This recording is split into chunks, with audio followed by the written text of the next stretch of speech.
Hello and welcome to the 43 Minutes of Heaven we call the D1Baseball Podcast. I am your host, Michael Patrick Rooney III. I want to say thank you to our good friends at Pitch Logic. It's the system used by players, coaches, scouts, and instructors at all levels of play, from youth leagues to the big leagues. It's easy to use and affordable technology that makes the platform accessible to every player at every level. All the metrics and features used at the highest level of our sport. See pitchlogic.com for more information. I just did a podcast with Larry Sorensen.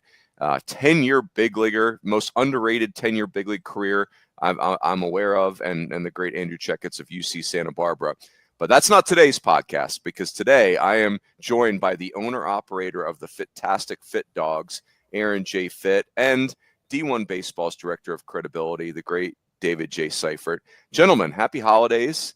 Seif, I was glad we got you on this pod, because given that's why Kendall's not here yet. He's writing an article about the Vanderbilt quarterback, Diego Pavia, I think his name is, getting eligibility back because he was a JUCO guy. And Seif, if I'm not mistaken, you now have 2 years of Division I eligibility left. Care to comment on, have you selected a school where you're going to continue your baseball career? I'm waiting for all of my NIL offers to come in at this moment. But yeah, as a 53-year-old, I will have 2 years of NCAA eligibility. So I will look into it as well as I can. I need to talk with my wife first too. So yeah, of course. What's your carrying tool at this point in life, Seif? I can throw really good 72-mile-per-hour batting practice from the left side. So I think that's probably the tool. The speed's no longer there. I never really had power. I'm left-handed, so I'm really not any good on the dirt. So yeah, so I can provide something though. I've seen a lot of baseball, and I can still go somewhere and participate. Yes. You had me at left-handed, Seif. That's all you need right there.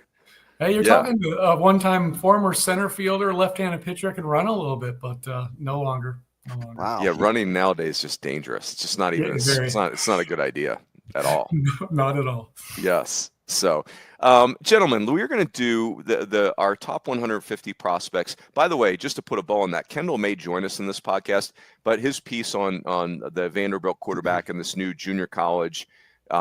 Basically what we're hearing is that junior college years don't count against your 4 years of Division I baseball. We'll see. There's a long way to go on all that stuff, but Kendall will have a piece on it coming up, and then he may jump in here. We're going to talk about the top 150 prospects, kind of like our going into the season prospect list. And that just dropped on the website. Encourage everyone. I mean, if you're not all over our website every day right now, you need to course correct, because every day there are new. I saw Texas Tech's fall report just jumped on there. UCLA I read last night. Again, the top 150 prospects are up there. So anyway, the website's ablaze right now. All right, boys, let's get controversial. Here's what I want to start us with. So I looked at our top 150, and the top 10, let me read the top 10 to the audience. The top 10, Jace Laviolette of A&M, Tyler Bremner of Santa Barbara, Jamie Arnold, Florida State, Cam Canarella, Clemson, love him, Luke Stevenson, North Carolina, Ava Arquette, Oregon State, Dean Curley, Tennessee, Ike Irish, Auburn, Kyson Witherspoon, Oklahoma, Ethan Petrie of South Carolina. So that's the top 10. When I think about 2023, the first three picks were Skeens, Dylan Cruz, Wyatt Langford. I think about last year's first round, some of those incredible college players, Travis Bazzana, Chase Burns, Charlie Condon, Nick Kurtz, Hagen Smith, Jack Caglione, J.J. Weatherholt, Christian Moore, Seaver King, etc. Braden Montgomery didn't go to a 12th, James Tibbs, etc. So here's what I'm going with, boys. This group feels down year over year. It doesn't feel like they're in those previous two classes. So I don't want to be, negative Coach Rooney, but I also don't want to be disingenuous. That just doesn't feel the same. So my first question, this is the question I'm going to pose to you guys. First of all, do you agree? And if yes, why is that? Is it because 23 and 24 were bonanzas? Is it because this group is just unproven? Maybe because freshmen don't get to play in college baseball anymore. Maybe it's because so we have so many draft eligible sophomores that they haven't had a chance to fully percolate yet. Or is this draft just wide open right now? Fitzy, why don't you go first? What's your take on my controversial statement right there? Well, first of all, classic Rooney to be coming here negative like a curmudgeon. Everyone knows this is Rooney's MO. That's right. Yeah, I mean, it's a great question. I think my gut says I think you're probably right that it does feel a little bit down compared to the last 2 years. I don't think it's I don't think it's a bad group, and I don't think it's down relative to maybe an average year. It feels like a kind of a fairly typical draft year. I just think that for maybe some of the reasons you speculated about, the last 2 years felt special. But I mean, the high end last year in particular, as you read those names, it's like, whoa, it just kind of, what was it? The first, how many picks were college guys last year? I mean, it was 7, I think. First 7, right? I mean, it was unprecedented, I believe. Has that ever happened? Yeah, first before? 8 guys. First 8 guys. Yeah.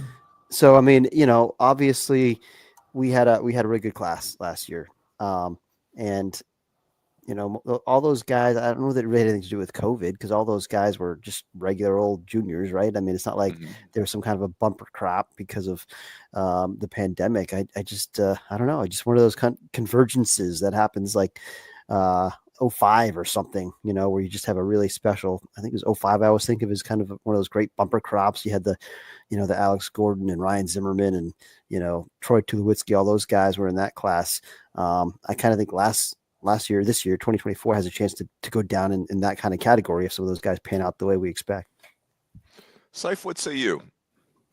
Well, I do agree. I think, the 2023 class, I think that was a 4, maybe a little bit above a 4-star year at a 5 stars. So, I mean, Skeens, obviously Cruz, Langford. With that said, though, like Skeens, we had him in the top 10, but he really didn't make his emergence until actually during the spring season, which, obviously we haven't even come close to playing yet. So there's going to be some guys rise. There's going to be some guys fall. And then if we shift it to last year, obviously the first 8 college, 8 picks were college guys. There really wasn't a headliner there. There's some very good players. This year, though, at least it feels like we have a headliner with Levelette. I mean, like, he's what you're looking for. 6'4", 230, can run, can throw, hit bombs. I mean, that's the poster child we're looking for. With that said, though, I do think it's an average year. I think this year going in looks like a 3-star year. So if we have more risers than fallers, it could be a 3.5 to 4-star year. Guys develop. If it just stays the same with, some guys rise, some guys fall, then it is a 3-star year. Now, with all that said, the high school, the prep class this year is pretty good. It's at least a 4-star year going in. So at the end of the day, it's going to be another strong draft with, all types of prospects considered. Yeah, I do think the draft eligible sophomore is part of this too. Like, I just think the way college baseball has changed is part of this, where, like Dean Curley is in our top 10, because why wouldn't he be? He's a physical guy who played every day at shortstop, who we think's going to hit. Now, but also we hear rumors that he might not play shortstop at Tennessee. Like that goes, I should say, that goes back and forth, right? Like, is he going to play short? Is he going to move to third? What about Fisher? The Tennessee thing's kind of hard to track. The Stevenson kid at North Carolina, we have one freshman year. So I think that's part of it. And also, not only is it hard for freshmen to play, they're playing against really old peers, whereas before maybe that wasn't the case. So I do think it changes. I'd also say this too, boys, like Tyler Bremner, because, he's a West Coast kid, I think people don't realize how good he is. Like, I thought he was just like a guy who popped last summer. If you look at his college numbers, he doesn't have that many starts. He was kind of like a hybrid for Santa Barbara. But Tyler Bremner is like, it's a 31% strikeout rate for college. So I think the more people dig into Tyler Bremner, they won't. I assumed he was like a summer pop-up guy who was just okay. He was better than okay at Santa Barbara. Yeah, and I mean, I wrote this somewhere. I think it was for Prep Baseball, but if you compare, and again, I hate to do comparisons, but that's kind of what it's about, right? When you're splitting hairs. If you compare Bremner right now, his stuff and his stats to Skeens, Bremner's better. Bremner touches 98. Bremner has 4 pitches for strikes. Bremner's been a starter in college. It's a starter's delivery. It's 3/4. He's up to 98 with his fastball. When it moves, it's alive, and he controls it, right? So he has all 3 aspects of a fastball. He has a sweeper that's a plus pitch. He has a changeup that's probably it's at least a 70, and he can make it go glove side or arm side, either one, just by manipulating it. It's that good. He throws it for strike. And then he also has a curveball that you could put a plus tag on too. So, I mean, there's 4+ to better pitches, and Skeens did not have that or did not show that at this point in his junior season. So I'm not sitting here saying Bremner is going to be better than Skeens, because that's nearly impossible. But the guy's really good. So let's say we have him too. Let's just say he gets better. I mean, there's your legit 1-1 right there. So this draft, our order could change a little bit, but this draft could, like I said before, this draft could go from a 3 to a 3.5, 4 fairly easily. So. And I think you dropped an Aaron Nola comp on one of your write-ups of Bremner this summer, which really piqued my interest. But because physically I can see that, and just it seems like with the combination of stuff and pitchability, high-end pitchability with real stuff, love that profile actually, even though it's not necessarily the biggest frame, but he's strong. And so I'm certainly in on that one. I think the top 3 in this class I love, because I'm a big Jamie Arnold guy. I mean, I think one point when we were putting this list together, I was advocating for Arnold to be number 1, because I don't think there's a wrong answer at the top, but I'm really, really buying Jamie Arnold. I mean, we've talked about him, I think, a lot on the pod the last 2 years, but I mean, it's that kind of Chris Sale look, that, low and wide kind of delivery, with incredible life on the fastball, and he's added a changeup now to go with the slider, and it sounds like the changeup is a real pitch. They're saying it already might be better than the slider, which was already the plus pitch. So I mean, and he's left-handed. So those 3 guys to me are really high end, and then I just think there's a lot of guys that maybe don't feel quite like top of the first round guys to me. Like right after that top 3, I'm like, like I like Kim Candrella a lot as a player, but him at 4, and you got Arquette and Curley. I mean, these guys that aren't necessarily like your true shortstops as you would usually draw them up, and they're in the top 7, and Ike Irish, like, is he a real catcher? I mean, certainly at the college level, he's proven that he can do it. I mean, there's question marks. Kyson Witherspoon, with the kind of the length of his track record, he's in the top 10. I mean, for me, I might like Ethan Petrie more than a lot of those guys, and you can nitpick Petrie too. that's why he's 10. So so I guess to your point there, Runes, I do think it drops off a little bit after the top 3. Yep. Hey, two follow-up questions on the top 10, and then we'll keep cruising through the list. So, and this is for both of you guys. So I'm gonna pick at again, like, I'm not saying I don't like Jace Laviolette, right? Like, I love Jace Laviolette. He's an awesome player. But if you're 1-1 or you're in the top 3, you're gonna get nitpicked. That's the way this works, right? Like, you're the first pick in the draft. Like, we're going to nitpick that. I am a little anxious about Laviolette's hit tool. He hit 287, and then he hit 305. That's not a massive batting average for this era. Like, I'm trying to figure out how he makes so many outs, given how strong he is and how fast he is. Now, there is swing and miss. It's like 25%. That's above average, but it's not egregious. Like, it's not the worst thing in the world. He does take walks, though. So I have two questions. One is Laviolette's hit tool. The other thing for Jamie Arnold is I keep comparing him to Hagen Smith, and maybe that's unfair. And I keep catching myself leaning towards Hagen Smith because of the physicality. Like, I'm worried, but I don't know, like, in this day and age, does that even matter? Like, guys just get hurt, or they don't. Hey, and by the way, Hagen Smith's already had surgery. So maybe I don't even know what I'm talking about. But I do get a little worried about Jamie Arnold being, he's not a super physical guy. Saif, if you want to go first there, like, are those, am I being overly nitpicky, or those are real concerns? No, I agree. That's a real concern. In my experience with Laviolette, it's a lot of rollovers. And then obviously you mentioned the 25% swing miss rate too. But again, nothing that people haven't corrected in the past. And there's so much athlete and so much strength there to work with. I mean, he's a legit 1-1. Yes, he has some cleanup to do, but and then the comparison of Jamie Arnold, Hagen Smith, I think Arnold he has a higher ceiling than Smith, but Smith is the better now player. I mean, it's hard to see a better breaking ball that Fitty and I saw at Globe Life against Oregon State, and that Hagen Smith showed, throughout his career at Arkansas. Arnold does not have that type of off-speed pitch yet. He does have a good breaking ball. He does have a good changeup. He does have a super lively fastball, more lively than Hagen Smith's, so he can pitch off that a little bit more. But I would think at this point for me, Arnold is a notch below Hagen Smith. But again, nothing he can't improve upon his junior year, just like so many guys who've gone before him have done. Yep.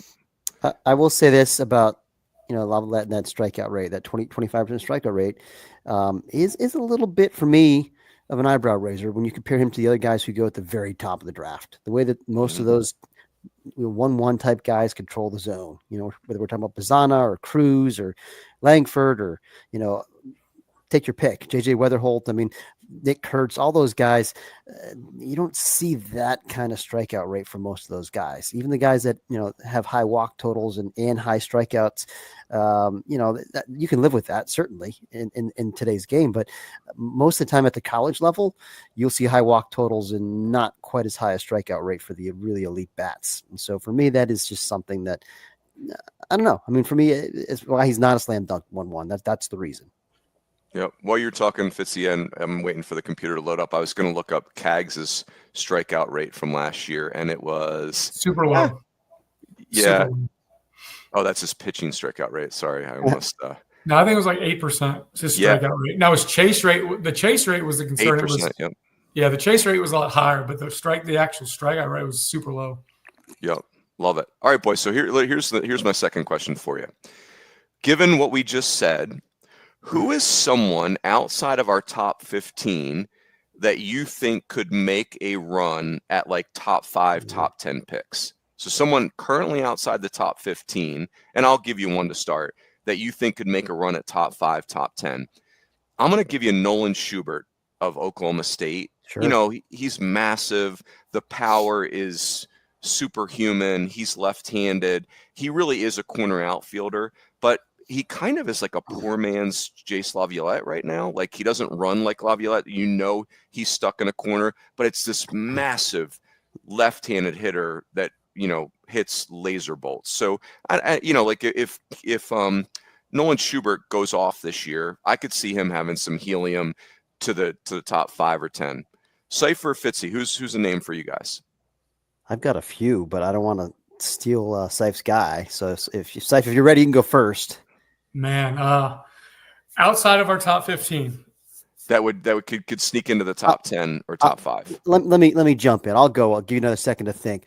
I got one that's in the top 15, and that's Merrick Houston, which I know the scouts need to see a little bit more of the hit tool. Just talking with some scouts this fall, people aren't completely sold yet, but it sounds like, Tom Walter told me, and you could read it in our Wake Forest fall report, as big a jump as he made from his freshman year to his sophomore year, which was a big jump, by the way. He was a defense only guy as a freshman, still played every game, but he hit 220 with a 635 OPS as a freshman. Sophomore year hit 326 with a 949 OPS. That's a big jump.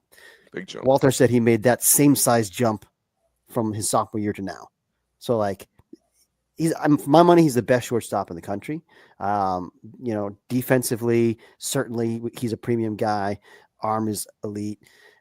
If that, he had more walks and strikeouts last year. It's not the prettiest swing. I get it. But he had more walks and strikeouts. He's driving the ball more, 8 home runs, 16 doubles.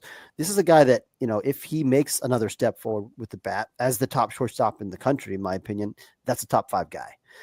So we have him at 14 right now.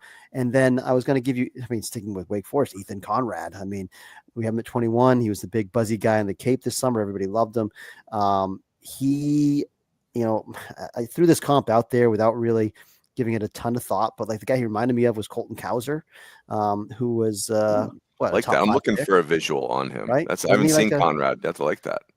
I think Cowser was a top 5 pick, if I'm not mistaken, for Baltimore. Yep. So I could see that. And then one more a little farther down.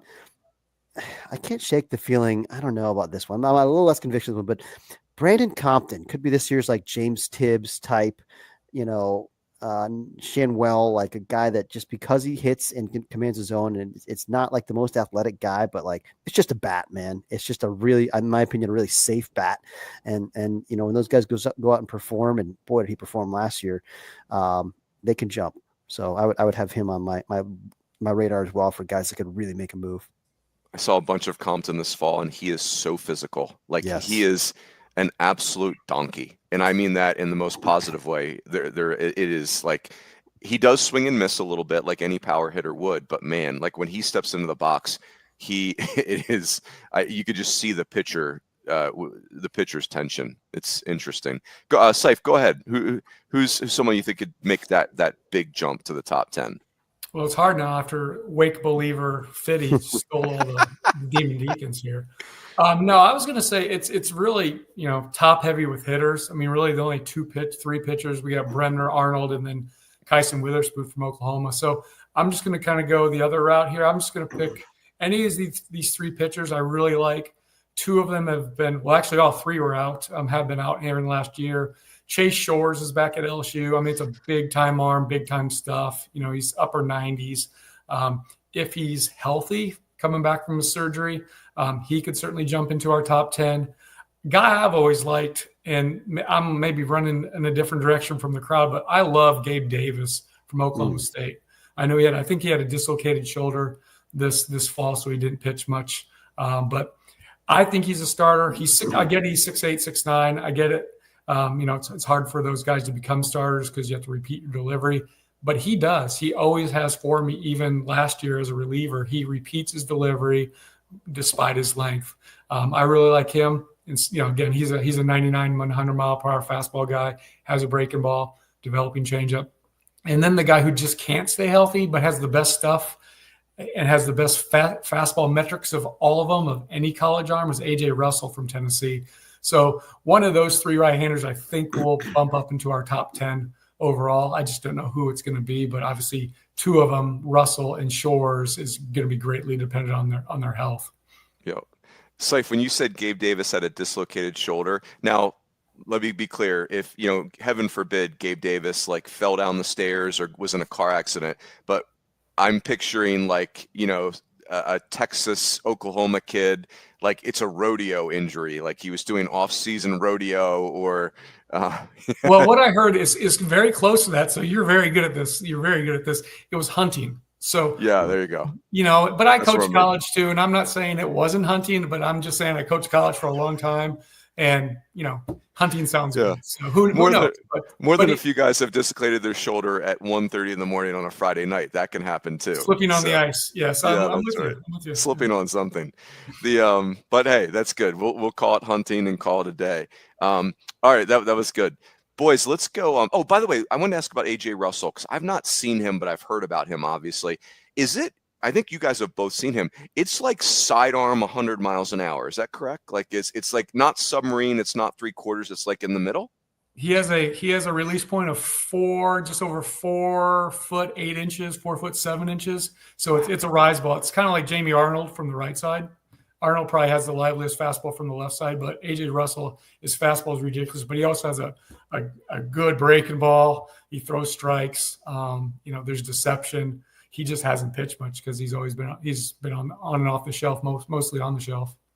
And he's large too, isn't he? Like 6'5", 6'6", something like that. Mm-hmm. Yep, he looks the part as well.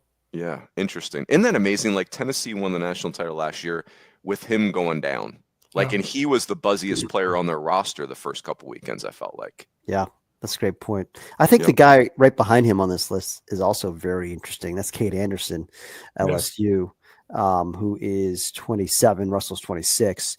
Another one of those eligible sophomore guys. I remember talking to Jay Johnson about him kind of midway through last season, maybe a little earlier even than that. And he was saying this is the guy next year. He's going to be, the rotation kind of centerpiece guy. This is how they look. It's left-handed. And he was good last year as a freshman too. I mean, kind of hybrid role, some bullpen, some starts, but 38 innings. I would expect him to take a big jump forward with his workload. And if he performs, I think he's got the talent. It's real stuff. I think he could make a move. Like it. All right, here's the next thing I want you guys to do. I'm going to ask you to go a little deeper into the list. And I'm going to give you guys a couple examples from last year. So what I'm looking for is the biggest overall riser. So they don't have to get all the way to the first round, but somebody that could make a big jump. So let me give you guys some famous names. At this time last year, James Tibbs was 43rd on our list. Christian Moore was 81st. Like, he's a perfect example. Like, that wasn't us. Like, the industry was mostly skeptical of him, and then he went off. Gerangelo St. Joe was 67. Dylan Dreiling was 82. Ryan Waldschmidt, that's a big one, 84. Guys like Aiden May, Bryce Cunningham. So guys they're going to perform this year and really make a big jump. If you guys are ready, I don't really have a name teed up. I could pick one, but if you guys are ready with a name, fire away. I'll throw Harrison Didowick out there. That's a good one.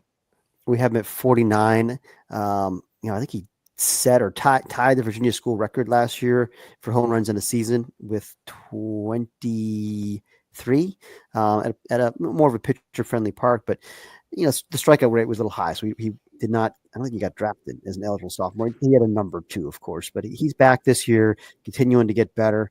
He looks how they look, right? It's 6'4", it's kind of rangy and super strong and athletic. He can play center field, but they'll probably play him in left, I'm guessing, because they have a center fielder they really like. But either way, I think he can handle himself in either one of those spots. He can run. If that strikeout rate kind of comes down just a little bit, I think he could really pop.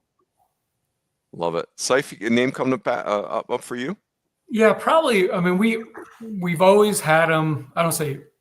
We've always had this guy lower than the industry, but he was 58th for us midsummer. Our top 150 went out the end of July. So Matt Scott, right-hand pitcher from Stanford, he was 58th on that list. He's already risen to 32. He has the potential to be a first rounder. So you're talking within our top 20. That's kind of how it equates out. So Matt Scott for me would probably be the guy. Again, we're a little bit lower than the industry, but he's already been rising. If he can just put it together, his numbers are not good, but his stuff and his body type and his delivery is really good. So he could be an easy riser. And then kind of right below him at 34, he was 72 back in July, is Kyson Witherspoon's brother, Malachi Witherspoon. They were both junior college transfers after 1 year in Florida, went to Oklahoma last year, competed as sophomores, but both got better this summer, and they continued to make progress this fall. Both guys touching the upper 90s, both have good breaking balls, plus breaking balls, and both are developing their changeup. So at this point, Kyson will be a starter, Malachi a reliever, but if Malachi just keeps pitching more and more and more, he could become a day one guy as well. I see a bunch of lefties in this 50s and 60s range that I'm very intrigued by also. Starting with I think Zach Root is kind of an obvious name. If he stays healthy and performs in the SEC as a transfer from East Carolina, that guy's very good. Left-handed arm. Folger Boaz, same thing, coming off Tommy John surgery, or I don't think it was full TJ, but he had elbow issue in North Carolina last year. That's a real slider. It's a great body. Like that guy a lot. He's at 58 on this list. And Zane Adams from Alabama is at 53. Rob Vaughn was telling me about the jump that this guy's made from last year. He was more kind of 88 to 90 last year with a breaking ball, changeup, pitchability. Apparently he was 92, 95 this fall. I think Seif, you saw him. Changeup's a lot better now. Yeah, he didn't have a cutter last spring, and he added. It's at least a plus cutter. He's throwing for strikes. He was burying the lefties' hands in with it, and he's also running away from the lefties or running into the righties. So it was a really effective pitch against Florida State when I saw him this fall. Yeah, and then just to add to that pitching list too, we kind of on the subject of pitchers. It's easy to envision Patrick Forbes from Louisville or James Ellwanger, who's a sophomore eligible from DBU. It's easy to envision those guys shooting up into, early second round just because, the stuff is unreal. Like Ellwanger will pitch in the upper 90s with a breaking ball, and he looks the part too. He's 6'5", long, loose. He's exactly how you draw it up. And Forbes has another one of the better fastballs in this pitching class this year to go along with good slider. He just needs to, hate to say, get away from doing two-way things. He's so athletic. He's done both his first couple of years, but if he just pitched only and focused on that, it's really easy to see him jumping up there, around pick 30, pick 40 overall. Yeah. I love Forbes. I want to be all in on him so badly. Like you said, Seif, he's so athletic looking. He looks like there's no way he didn't play high school quarterback. There's no way he wasn't a 2-guard that averaged 28 points a game and like can dunk a basketball. And the fastball is hot and it's got life. And I also watched Virginia Tech run him out of the yard 4 times in 3 innings. And you're just like, how is this possible? It was almost like he threw too many strikes. But it did make me nervous about his fastball, that it looks so pretty to me, but the hitters just murdered it. So, but again, like as Butch Thompson always tells us, players are allowed to get better. So there you have it. There's, as we go through this, I mean, talking again about kind of the overall strength of this class or lack thereof, if you will, I do like the depth here. Like looking down this list, I mean, wow, there's a lot of guys that I can kind of really talk myself into. Joe Areola from Wake Forest down at 83. Huge stuff on the left side. I mean, it's a hammer, man. It's an absolute hammer. It's a real fastball. I think he's added a cutter, if I'm not mistaken, this year as well. He's better. Matthew Dallas right there next to him. A guy that needs to prove himself. But I'm buying. And I think he might be the Friday guy for Wake. Left-handed, loose. Great body. It's lots of pitches. I mean, those 2 guys back to back. You got Jake Clemente from Florida at 79. Not hard to envision that guy moving way up. I mean, it's a real arm with real stuff also. I mean, there's a lot of guys even lower down this list that are very intriguing. So I kind of think there's some very interesting depth in this class this year. To your point, Fitzy, like I in this category, I wrote down 2 names. I wrote down Colby Shelton at 63. Like, he's a physical kid who's played shortstop, who's left-handed, who's hit for power. Like, now I think everyone's skeptical of a lot of things with him, like when you talk about like top 30, but like, this kid stood up and been just fine in the SEC for 2 years. Like I think I could see Shelton making another little jump this year. And then you're like, man, what's holding me back on that kid? And then the other guy I wrote down was Ben Abelt at 99. He's kind of like a poor man's Jamie Arnold, right? He's just bigger and it's not as hot, but it's like this sidearm lefty that's a heinous look for hitters. Yes. And what if he ticks up 2 miles an hour? It's like, where are you taking him? So it's interesting.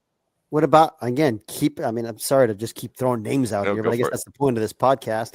Other guys in the hundreds, right behind that. JB Middleton, like he's been a tease for 2 years. You see him in the fall and you're like, whoa, like this guy's real. I mean, it's kind of that super twitchy, smaller framed athlete, who'd run it up there to the high 90s and can spin it. And it just hadn't translated yet, but I think they're going to ask him to be like their Friday guy this year at Southern Miss. I mean, this is a guy, if he comes out and performs, could really make a move because it's electric. Leighton Finley from Georgia, 2 spots behind him at 109. Like, boy, it's a great arm. It's a great arm. Logan Salve, West Virginia, the catcher. Catchers are always in demand. This guy, they love him down there. I think if he performs, he could be a top 3 round guy. And he performed last year. He's kind of solid across the board. Just a really nice player. So, there's lots of names. Andrew Healy from Duke.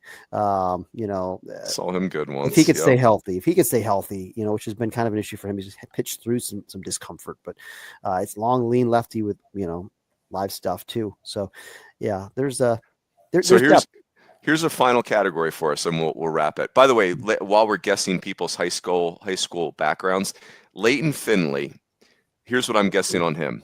He was an all-state defensive end, played the state title game in 27 degrees with no sleeves. That's what I got on Leighton Finley. Like, he's just a big football-looking kid with a great arm. Like, it is you talk about pro body. That is, yes. I think you nailed it. I'm not even going to throw anything else out there. No question he didn't play defensive end. Yeah. If he didn't play defensive end, that high school coach should be fired. Just saying. Just kidding. We're not anybody getting fired. All right. Final category, boys. I want you to think of this as wide open, and I'll start us. Just like a fun, intriguing player, like to quote the great John Manuel, this would be like your personal cheese ball, like like just a player that has caught your eye this fall in this class. I'm not even worried about like the draft prospect as much as like, I'm excited to watch this kid play this spring. I'm really intrigued. The name I'm going to give you have seen him, Seif, At 73, Brent Iredale of Arkansas. Looks like he's going to play third base. Looks like he's going to hit in the middle of the order. He's just like this ugly swing, strong Australian. I think he played at New Mexico Junior College, which I'm sure, that it doesn't look like Las Vegas there. I think that's in Hobbs, New Mexico. Like this feels like a grinder's grinder, but he impacts the baseball regardless of how the bat gets there. I just it feels like every time someone watches him, he has 4 hits. And I don't know about his prospects, Seif, but I can't wait to watch Iredale hit. Yeah, Iredale, he's one of many. It seems, we're as a whole, we're sitting here dissecting the draft class, college draft class this year.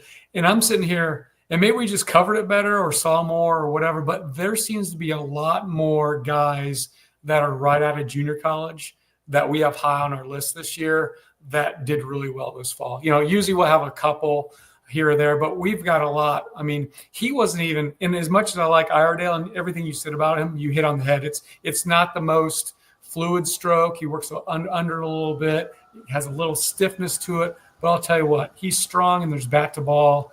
And I'm comparing him to Gage Miller from Alabama last year. Remember, Miller was a JUCO transfer at Alabama, really kind of an under radar guy. And then all of a sudden he leads the SEC in pretty much everything, hitting leadoff for the Crimson Tide and playing third base. So Iredale to me is that type of guy at this point. Yeah.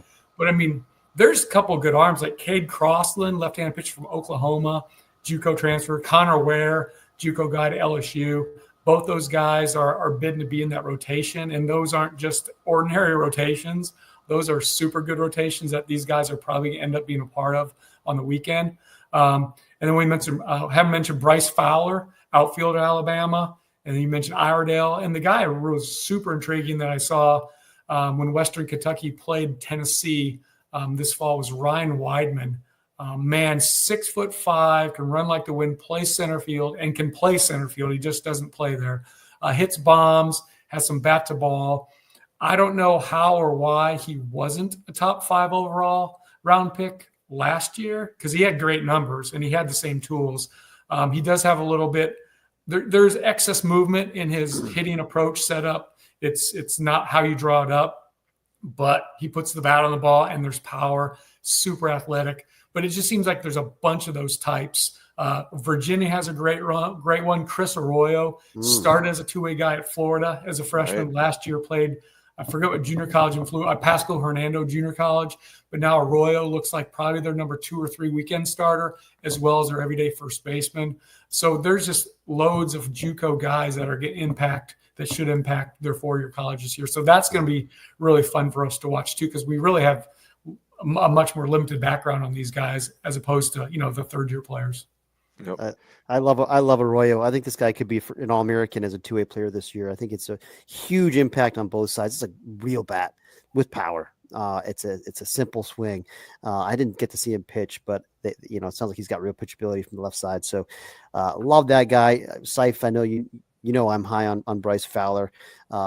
Sure, we need to see the hit tool translate to the SEC, but I think certainly all 4 of the other tools are there. I saw them. I saw real defense. I saw arm strength, speed, and power. So if he hits, that guy is super exciting. I've got a few more here that I like, that I'm intrigued by, kind of lower down on the list. Eli Jersenbeck from South Carolina coming back from surgery. Yeah. When he was a freshman, boy, I mean, it was, again, we talk about electric.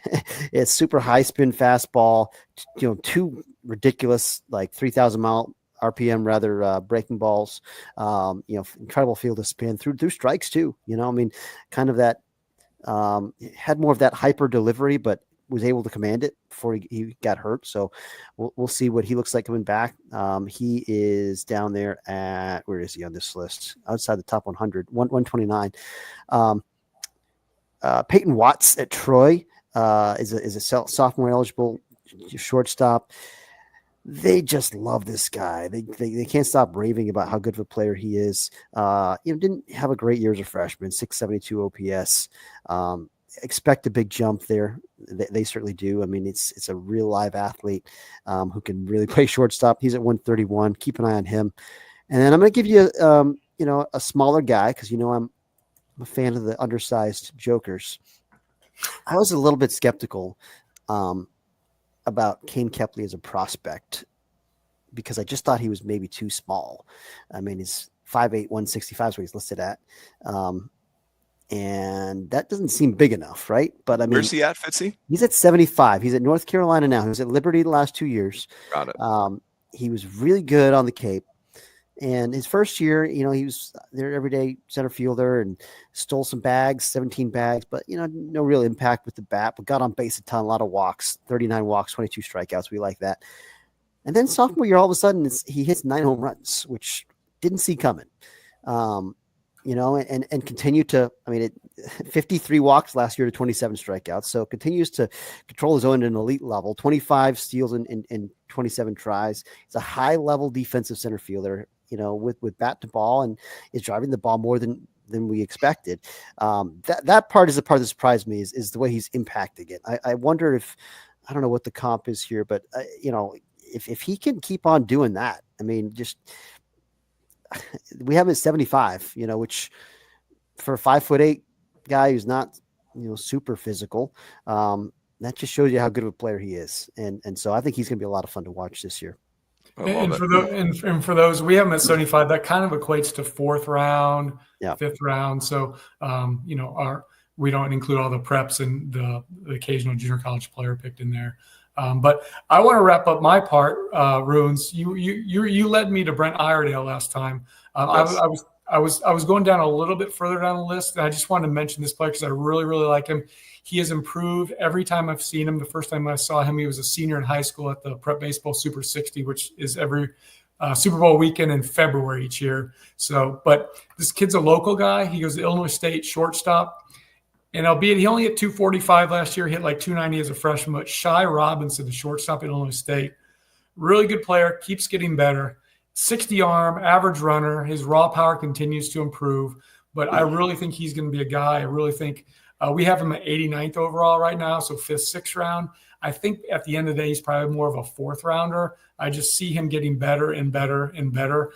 And he's a sure-handed shortstop with above average range, plus arm. So just being a shortstop that can stick there raises him.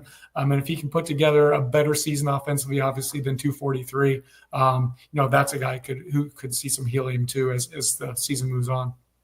I love it. When you guys mentioned Arroyo too, like it really got me cooking on the, so when I hear Arroyo, like he's at Virginia, he was at Florida and didn't play as a freshman. And so immediately I'm like, okay, how good could he be? And then I have to remind myself that, hey, like Charlie Condon didn't play as a freshman at Georgia. Wyatt Langford didn't play as a freshman at Florida. Gavin Cash didn't play as a freshman at Texas. Jack Caglione got 100 at bats late in the season as a freshman at Florida. Like these dudes are like generational talents that couldn't play as a freshman. And then you start to hear Arroyo's story and you're like, oh my gosh, what a great get by Virginia. When you were mentioning the JUCO guys, Seif, it gave me here's where my brain went.